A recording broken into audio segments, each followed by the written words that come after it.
aproveitar a oportunidade também, e já que temos também a doutora Emma Paulino e o Dr. Tiago Magro, de facto, tal como viram na apresentação da doutora Emma Paulino, a testagem massiva da população na região autónoma da Madeira teve o contributo excepcional da Associação Nacional de Farmácias, de todas as farmácias da comunidade, dos laboratórios e dos hospitais e instituições privadas, e naturalmente queria reforçar esta articulação que também apresentou na sua comunicação.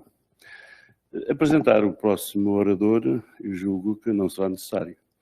Para além da amizade que me une a professora Maria do Céu Machado, ex-presidente do Infarmed, com quem eu tive também algumas reuniões no início da minha vida política, em 2017, de facto, todo o percurso da professora Maria do Céu Machado na área da saúde em Portugal, não só como diretor de serviço na área da pediatria, e por essa foi uma das principais razões para ter chamado para esta mesa da vacinação, porque de facto a professora Maria do Céu Machado foi, tal como muitos portugueses, uma defensora da vacinação de todos os escalões etários da nossa população e, naturalmente, é uma opinião abalizada no que diz respeito às crianças dos 5 aos 11 anos e por essa razão, a sua presença nesta mesa. Devido à minha vida profissional, eu também tenho outros amigos, mas o Dr. Francisco Abcacis era um dos contra a vacinação dos 5 aos 11 anos de idade, e lembro-me de ver muitas notícias até na comunicação social, entre os prós e os contras da professora Maria do Céu Machado e do meu amigo Francisco Abcacis, que é notável pediatra intensivista no Hospital de Santa Maria e colaborou connosco com a Sociedade Portuguesa de Cirurgia no capítulo do trauma, porque é um dos principais especialistas do ECMO em Portugal, no escalão pediátrico. Mas como que queria um defensor da vacinação das crianças, a professora Maria Machado é de facto a interlocutora ideal para nos presentear com os seus comentários e com a sua opinião e para se calhar reforçar aquela palavra que eu utilizei no início da minha intervenção, que é a palavra confiança que temos de ter na ciência. Muito obrigado, professora Maria do Céu.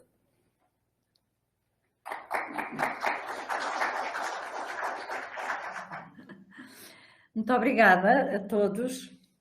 Então eu gostava por começar por cumprimentar todos os representantes das diferentes regiões que constituem a Macaronésia, Cabo Verde, Canárias, Açores e Madeira. E depois cumprimentar os organizadores, o Dr. Pedro Ramos, realmente temos colaborado várias vezes e conversado muitas vezes, e é um prazer sempre, e o Dr. Paulo Nunes Almeida, que organiza estas reuniões de uma forma fantástica. Nós olhamos para o programa e pensamos, estão a dar 10 minutos para uma palestra, uma conferência, não se vai conseguir dizer nada. Mas o que é facto é que se consegue que o palestrante vá straight to the point e diga mesmo o que tem a dizer nos tais 10 minutos e, portanto, é fantástico. E dar os parabéns pelo conjunto de pessoas que conseguiram reunir aqui hoje. Eu estive desde o princípio de manhã, com algumas pequenas interrupções, e realmente todos os oradores experientes e conhecedores da situação atual, que referiu o professor Eurico Castro Alves de manhã, que é uma situação péssima mesmo para um otimista como ele. Depois também a tristeza de não poder estar presente. Eu adoro ir à Madeira, as minhas filhas são metade madeirenses, fui casada há 28 anos com madeirense, mas cheguei ontem muito tarde da Suíça e ainda tentei arranjar hoje uns aviões de manhã, e era muito complicado chegar a horas ao Funchal e, portanto, optei pelo Zoom. As plataformas digitais trouxeram-nos esta vantagem de podermos estar longe, mas a desvantagem, eu vou só pôr aqui o tempo mas a desvantagem de não poder abraçar fisicamente, e por isso para todos o meu abraço virtual. O que vi hoje foi muito antes de entrar nas vacinas e foi excelente. Todos os representantes falaram na evolução da saúde nas várias regiões, mas especialmente o Sr. Secretário de Estado da região da Madeira, a Secretário de Estado da Saúde, Dr. Pedro Ramos, falou na evolução e achei graça a forma como acabou, que foi o que eu chamo 3x3, que era os 3 S, 3 Is e 3 Ds, e vou só falar no primeiro D, que era o desafio. E realmente nós vivemos cada vez mais situações desafiantes e por isso o desafio é importante. Michael Porter, que todos conhecem, como economista da saúde e que fez uma conferência em Lisboa há uns anos, dizia que o problema da saúde atualmente em todo o mundo é que nós temos tecnologia do século XXI e organização do século XIX. Talvez a pandemia tenha sido a exceção mesmo e pode ser que se tenha aprendido com a pandemia.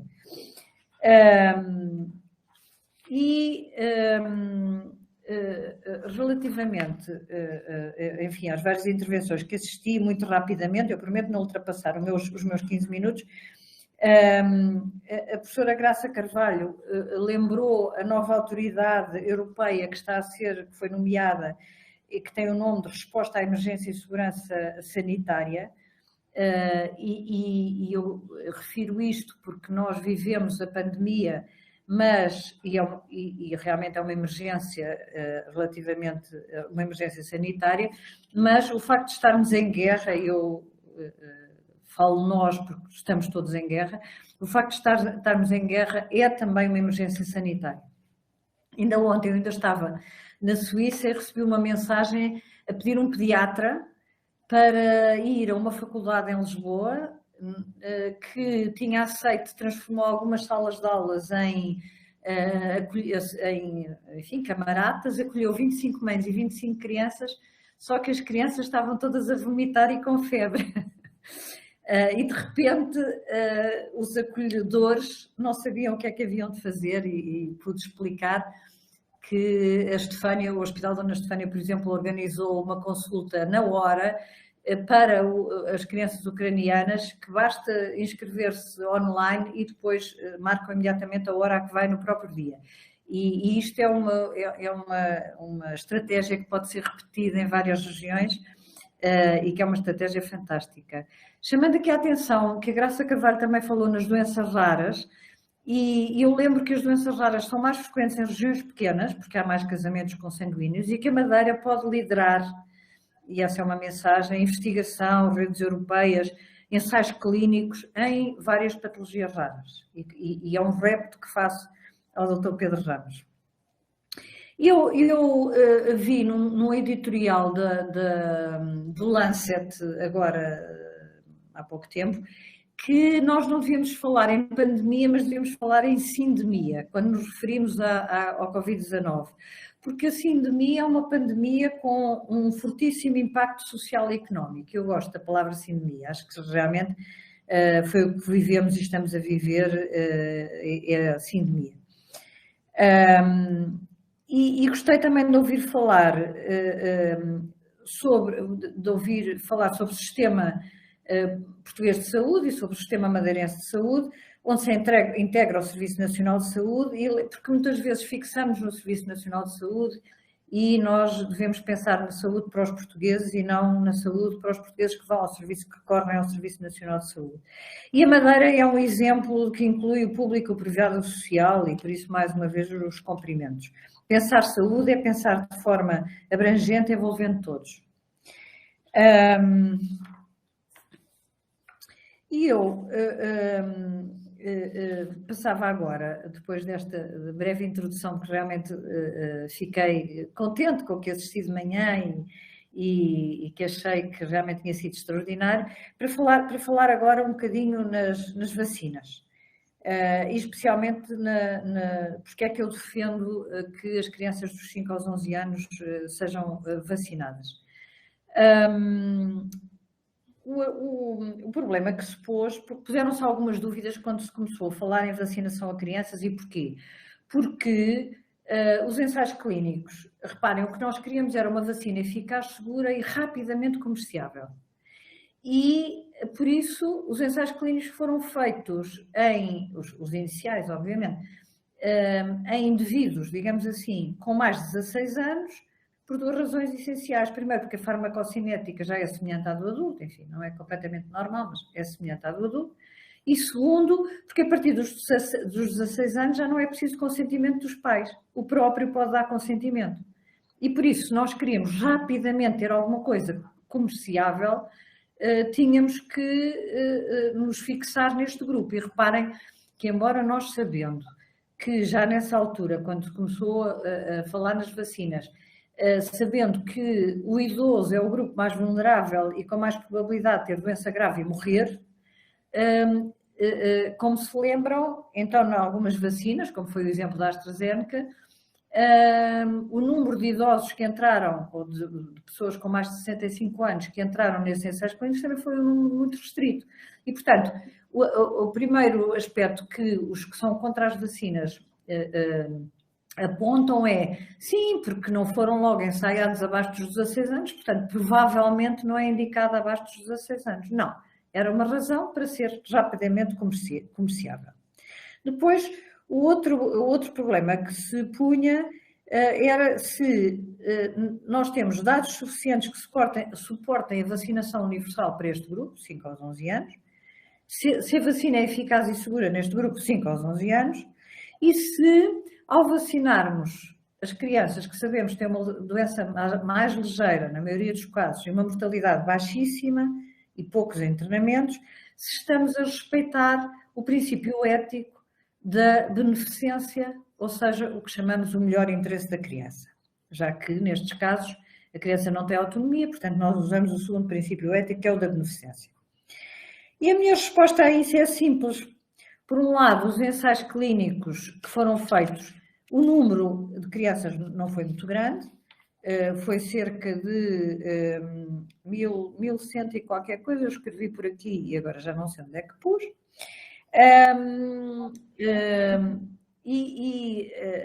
Porque, mais uma vez, nós precisávamos de corríamos contra o tempo. Aliás, tudo o que diz respeito à pandemia e ao coronavírus e à própria doença em si, ao Covid, foi um bocadinho navegar à vista, porque a evidência é escassa. Como sabem, nós precisamos de anos para ter evidência sólida, e aqui a evidência ia surgindo, e obviamente que o que é evidência hoje pode não ser evidência daqui a um mês, mas a medicina é assim. E, portanto, os ensaios clínicos que foram feitos dos 5 aos 11 anos usaram 1/3 da dose das crianças acima dos 12 anos. E quais foram as conclusões? E foram cerca de 1.100 em cada grupo, controle e grupo que fez a vacina. E praticamente não houve efeitos adversos com a primeira dose, ou os efeitos que houve foram muito ligeiros, locais, a dor, como todos sentimos no braço, o desconforto, alguns efeitos adversos considerados gerais, como as dores de cabeça, as cefaleias, uma febre, dores musculares, alguma prostração, nada de grave neste grupo etário. Nem sequer se encontrou, praticamente, os casos são muito esporádicos, os problemas que se puseram com o grupo dos mais velhos, que nem sequer foi o dos 12 aos 17 anos, mas foi os mais velhos, 17, 24, em que se descreveram situações de miocardite e pericardite transitória.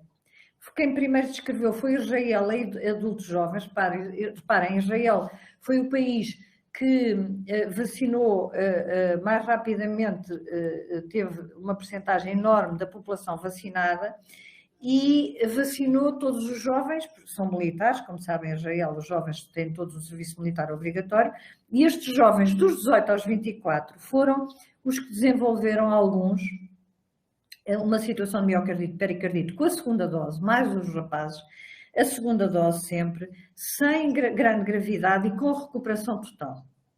E para termos uma ideia de números, dos 18 aos 24 foram descritos 196 casos e 79 dos 16 aos 17 em 322 milhões de doses administradas.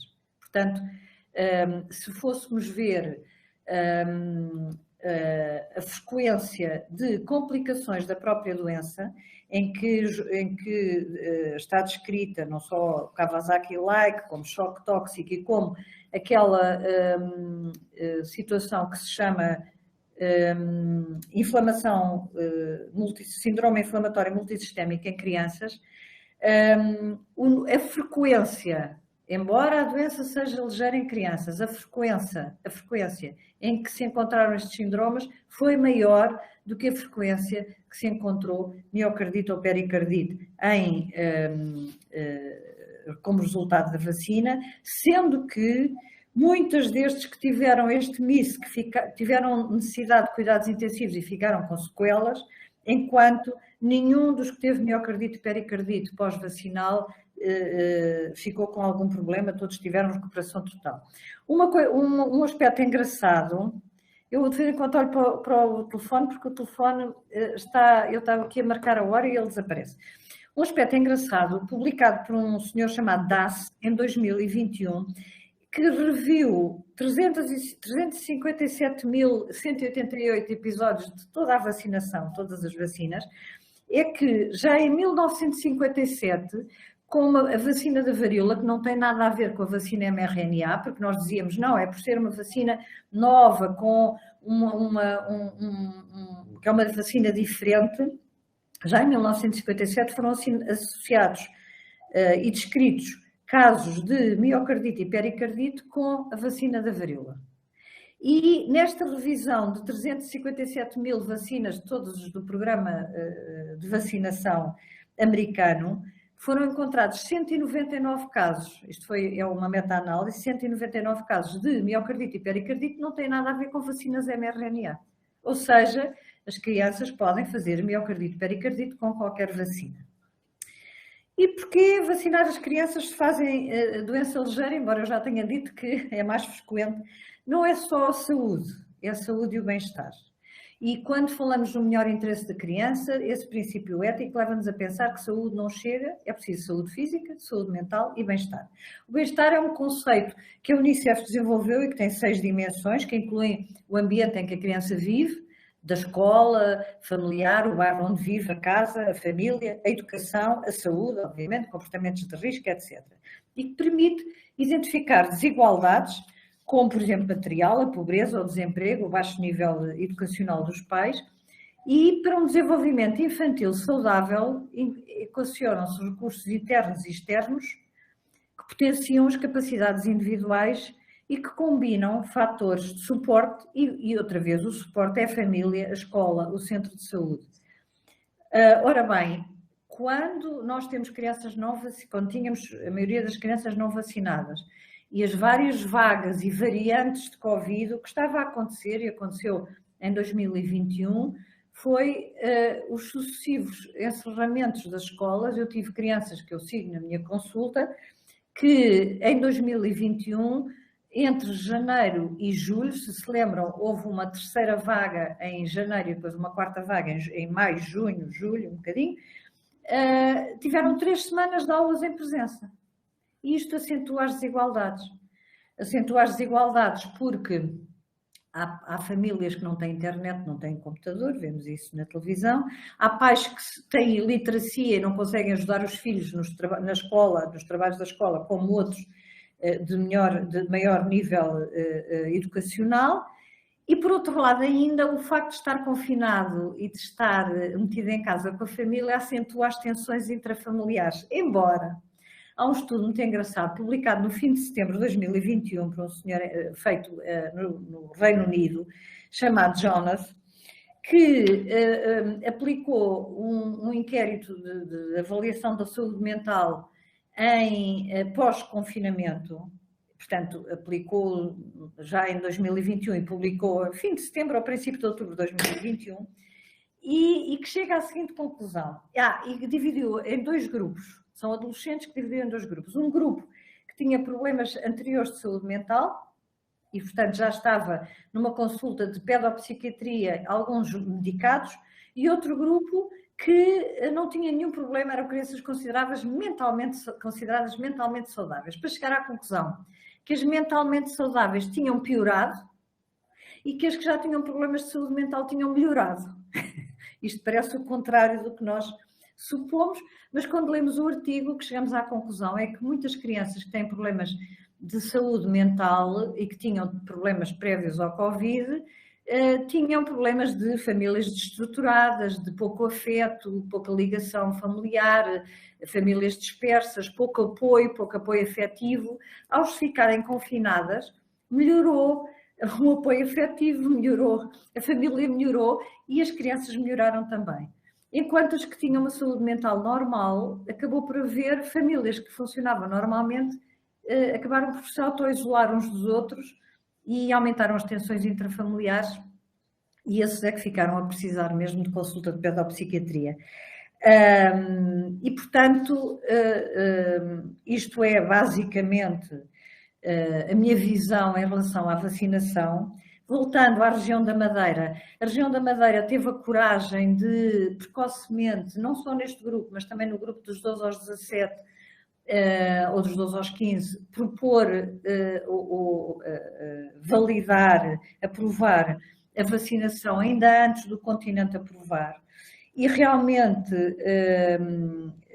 a partir do momento em que nós temos uma agência americana, uma agência europeia de medicamentos, o Infarmed, que se aprova uma vacina para um determinado grupo etário ou aprova uma vacina, é difícil de perceber a reserva, e se é difícil de perceber a reserva dos pais, mais difícil é perceber a reserva de alguns profissionais de saúde. O Dr. Francisco Abcacis trabalhou comigo, foi meu colaborador. Aliás, tivemos algumas conversas, eu até cheguei a pedir-lhe para deixarmos de vir a público falar, tanto ele como eu, porque o que eu percebi, e nós todos nos apercebemos, é que os pais perderam confiança não só em relação à vacina de Covid, mas perderam confiança em relação às vacinas em geral, porque pensam, bem, se os pediatras não estão de acordo em relação a uma vacina, provavelmente as vacinas não são confiáveis. E para acabar mesmo, e dentro do meu tempo, queria só falar num estudo da JAMA, que saiu agora na JAMA em 2022, com a data 16 de fevereiro, portanto é muito recente, é um mês, de Robin R., de um estudo feito no John Hopkins, na Escola de Saúde Pública do John Hopkins, nos Estados Unidos, em que concluem que 12 milhões de americanos que não foram vacinados por desinformação ou má informação sobre as vacinas. E no estudo que fizeram, perceberam que colocaram uma série de statements, de frases, algumas eram verdadeiras, outras falsas. O grupo dos vacinados respondeu corretamente em 85% dos casos. O grupo dos não vacinados só respondeu corretamente em 15%, ou seja, o que era falso eles achavam que era verdadeiro. E assumiam que a informação lhes tinha sido dada por profissionais de saúde. E, portanto, o que diz este artigo é que os boards, portanto, digamos assim, os conselhos disciplinares americanos puseram processos e tiraram a carteira profissional a mais de 7 mil médicos, 7.112, qualquer coisa desse género, porque consideraram que, por uma questão ética, e nós já temos os mídias, as redes sociais, não vale a pena os profissionais de saúde colaborarem para a desinformação. E dá o exemplo de uma Mary Bowden que tweetou uma frase do género: não vejo razão na evidência científica atual para vacinar, para a vacinação anti-Covid, e que tinha 70 mil seguidores, e este tweet foi retweetado 1500 vezes. E a senhora, obviamente, que lhe foi tirada a certificação e que lhe foi tirada a carteira profissional. E, portanto, eu queria acabar com uma frase, um aspecto que o João Lobo Antunes falava e que eu achava muita graça a tudo o que o João Lobo Antunes dizia, obviamente, mas que é a diferença entre consenso e compromisso. O nosso problema é muitas vezes estar a tentar ter consenso e que todos concordem que devemos fazer assim ou de outra maneira, e nós nunca, em determinadas áreas, não conseguimos chegar a consensos. Portanto, nós não devemos procurar consensos, devemos procurar compromissos. Muito bem, a evidência é esta, o compromisso é de que as pessoas se vacinem, as crianças dos 5 aos 12 anos, os pais sejam informados, etc, etc. Isso não precisa de ser um consenso, tem que ser realmente um compromisso. Muito obrigada. Muito obrigada, professora. Daria para estarmos aqui horas e horas. Eu sei que o professor Fernando Almeida tinha pedido uma intervenção final, mas vejo que o Dr. Ricardo Mexia e a doutora Emma Paulino estão aqui. Rapidamente, Dr. Ricardo, Emma, um comentário a esta palestra, muito sintético, do Dr. Fernando Almeida. O Dr. Pedro Ramos já me autorizou para lhe dar a palavra final também a si.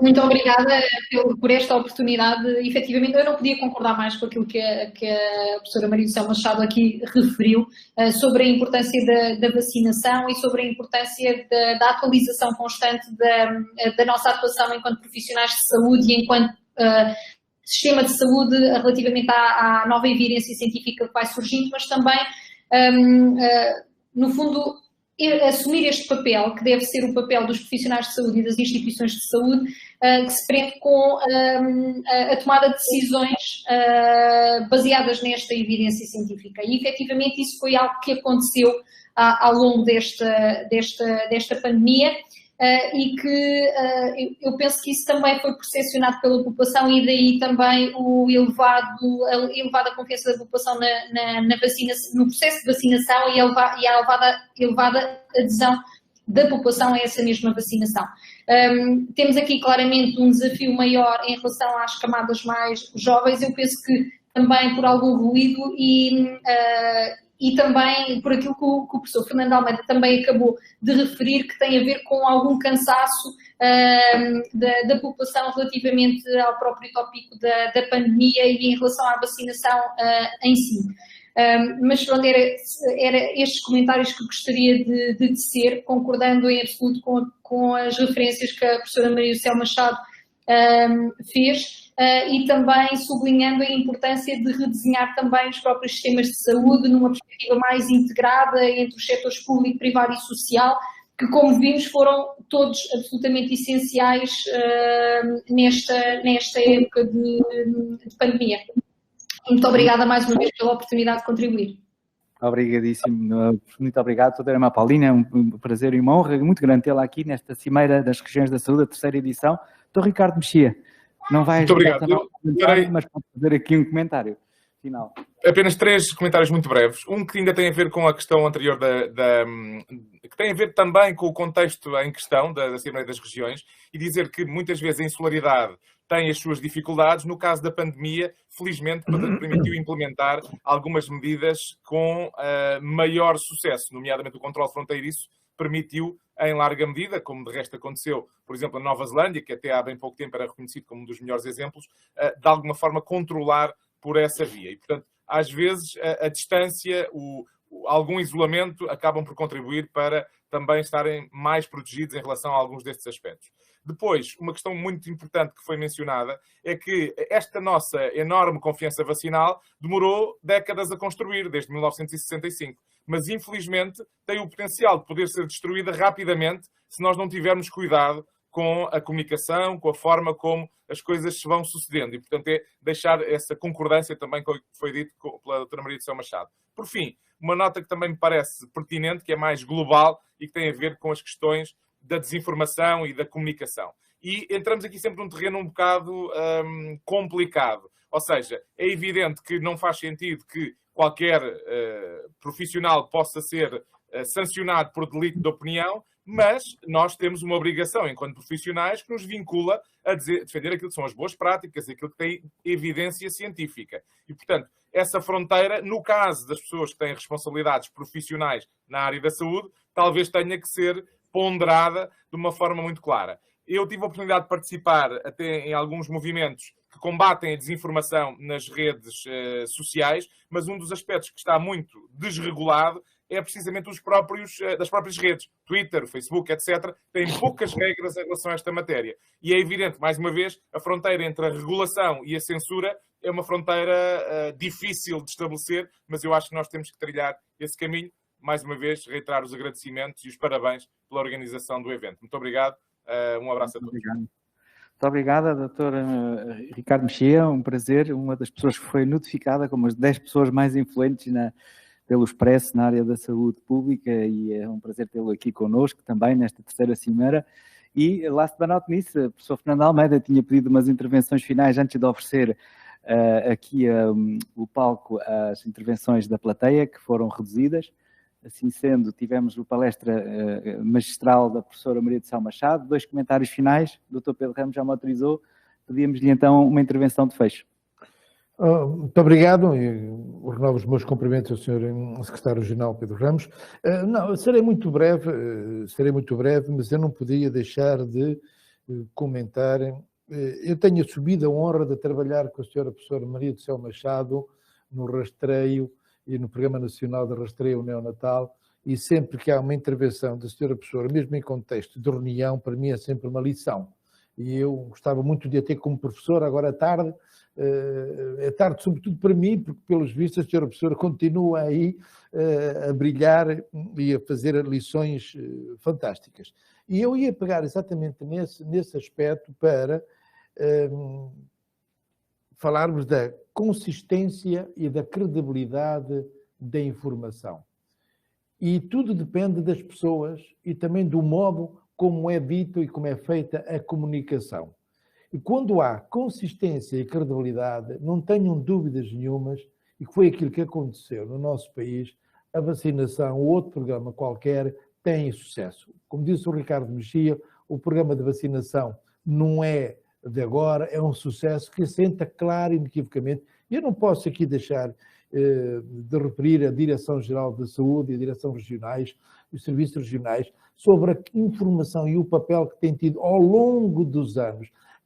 Às vezes, e termino já, às vezes as pessoas pensam que Maria do Céu Machado brotou agora da gripe, Ricardo Mexia brotou agora da gripe, João Paulo Gomes apareceu agora como o salvador da sequência, das variantes, então, claramente, já perceberam que eu estou a fazer publicidade ao meu Instituto Ricardo Jorge, não é?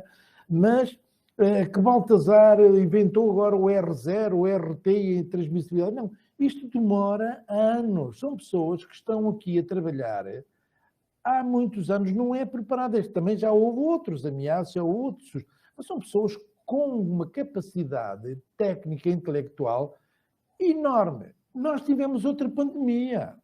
Foi a pandemia dos cogumelos, que se chamavam os cogumelos dos especialistas. Alguns especialistas até agora até já falam da guerra, são os mesmos. Nós conhecemos isso tudo. E, portanto, obviamente que eles por si próprios foram se descredibilizando. E a resposta, que são os mais importantes, as pessoas mais credíveis são os 80%, os 90% de pessoas vacinadas. São essas as pessoas mais credíveis. Obviamente que há sempre lugar à diferença, infelizmente também há infelicidade, e em alguns casos, professora, até colegas nossos profissionais ligados à saúde, com os comportamentos que todos nós sabemos, mas o processo de literacia e o processo de comunicação e o processo de adesão, não é por estar aqui a senhora Presidente da ANF, que tivemos tantas e tantas reuniões, não é por estarmos aqui todos juntos a dizer assim, isto correu muito bem, correu por enquanto bem. Vamos ter o máximo cuidado.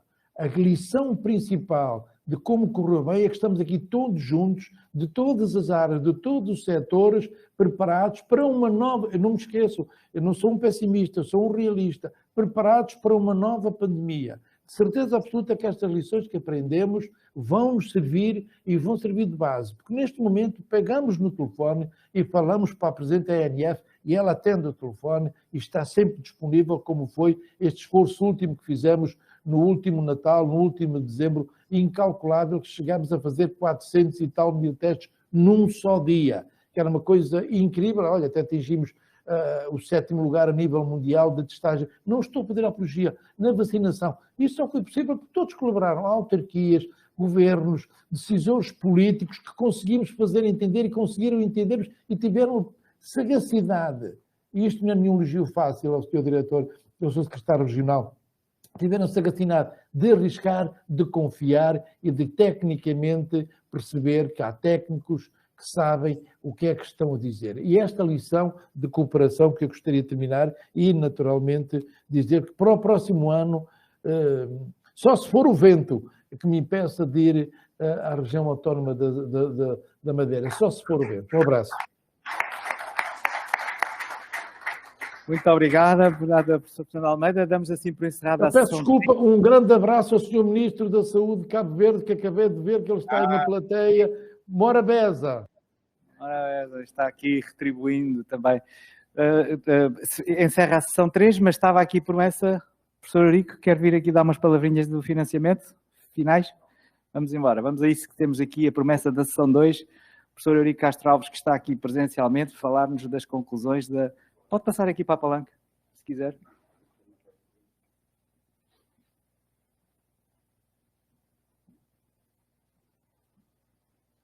Bom, então, muito obrigado. Já estamos todos muito cansados, mas a verdade é que tivemos aqui, pelo menos da parte de tarde, uma sessão extremamente enriquecedora e prometedora, porque tirámos inúmeras conclusões. Eu, pela minha parte, este bocado que pude ouvir, aprendi imenso. Muito rapidamente, eu queria salientar 2 ou 3 aspectos que considero essenciais da parte da recuperação económica e que nós aqui quase consensualizamos em chamar-lhe recomeço, porque sabemos que a recuperação não vai ser uma entidade fácil no nosso vocabulário nos próximos tempos, mas de qualquer modo gostava de referir ou enfatizar 2 aspectos, ou alguns aspectos importantes dos 2 oradores principais da tarde. Gostei muito de ouvir a intervenção do Dr. Nuno Freitas, porque sistematizou de uma forma quase técnica muito bem todo este funcionamento e problemática da economia, e surgiram 2 ideias-chave. Uma delas, muito importante, talvez a outra, que é a proximidade. Num estudo de Harvard que li, publicado há meia dúzia de anos atrás, falando das tendências da saúde do futuro, além da alteração de comportamento, quer dos utilizadores cidadãos, quer dos prestadores de cuidado de saúde, além de se falar muito de proximidade, falava-se, sobretudo, numa mudança estrutural profunda em que a inovação e a criatividade iam ser as chaves mestras do futuro da saúde. E nelas incluíam a tal palavra da proximidade, em que os cidadãos, por um lado, tinham serviços mais próximos de si próprios, mas, por outro lado, tinham também uma intervenção maior. E, portanto, achei interessante o Dr. Bruno Freitas falar disso e falar também da inovação como o motor principal para o caminho da excelência. E, portanto, são essas as ideias-chave que nos ficam da sua intervenção e daquilo que nós falamos hoje e que me parece fazer em todo sentido. Também apreciei a intervenção da professora Catarina Rezende, porque nos veio falar de uma entidade importante, mas também pouco conhecida no setor da saúde, ainda pouco divulgada. E falou, digamos que tem um papel-chave, eu diria desta forma, no sentido de incentivar uma maior investigação em Portugal. Tivemos depois uma mesa muito interessante que falou dos centros académicos clínicos, de onde resultaram ideias concretas, nomeadamente que os mesmos surjam rapidamente nas nossas regiões autónomas. E porquê? Porque são motores fundamentais, não só para a economia, como efeito secundário, mas sobretudo para o desenvolvimento da investigação translacional, ou seja, aquela investigação que tem aplicação prática logo no momento. E eu que estive na origem, praticamente na origem dos centros académicos clínicos, quando do governo do Dr. Passos Coelho, onde tive a honra de participar, e em que a ideia fundamental era nós tirarmos partido da grande capacidade investigacional e intelectual que temos nas nossas escolas da saúde e também da nossa grande capacidade operacional e executiva nas nossas instituições hospitalares.